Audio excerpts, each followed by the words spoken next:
Ya Pak, bisa ceritakan kronologis dari kebakaran ini. Jam berapa Ya, kejadian? Ya Pak, terima kasih Pak. Jadi kita dapat informasi ke sana Pak sekitar jam 3.15. Langsung satu orang masyarakat, kebetulan masyarakat yang menginformasikan kita seorang wanita. Jadi namanya saya lupa tadi. Hubungi kita, langsung kita gerakkan armada. Jadi armada yang kita terjunkan ke lapangan sekitar 6 unit armada. Jadi 5-nya armada pemadam kebakaran itu dengan kapasitas 6.000, 5.000 dan juga 3.000. Jadi 2 unit mobil yang baru yang baru sampai itu kita standbykan langsung di Lungnai, kita langsung sedot tembak.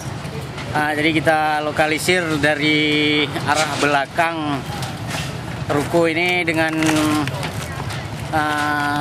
sekitar 7 personil di belakang.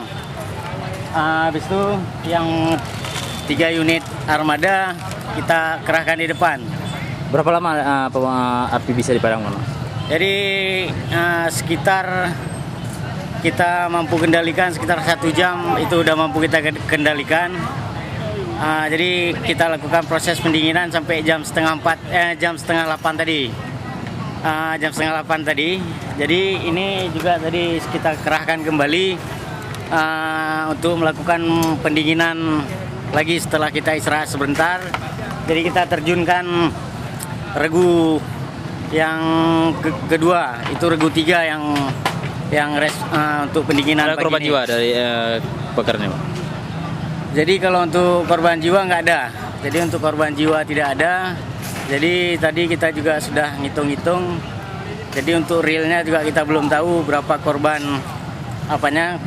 Jadi tadi kita udah tanya-tanya ke korban sekitar 63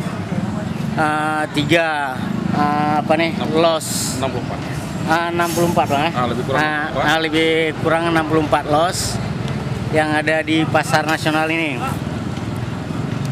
Jadi untuk realnya berapa jumlah kerugian kita juga belum bisa kita realkan. Jadi penyebabnya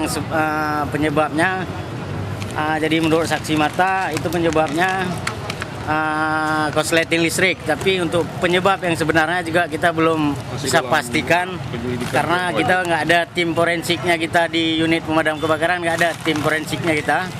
Jadi yang lebih lanjut untuk apa penyebab yang sebenarnya itu nanti tugasnya daripada kepolisian karena mereka punya tim forensik untuk menyelidiki apa-apa yang penyebab kebakaran tersebut. Oke.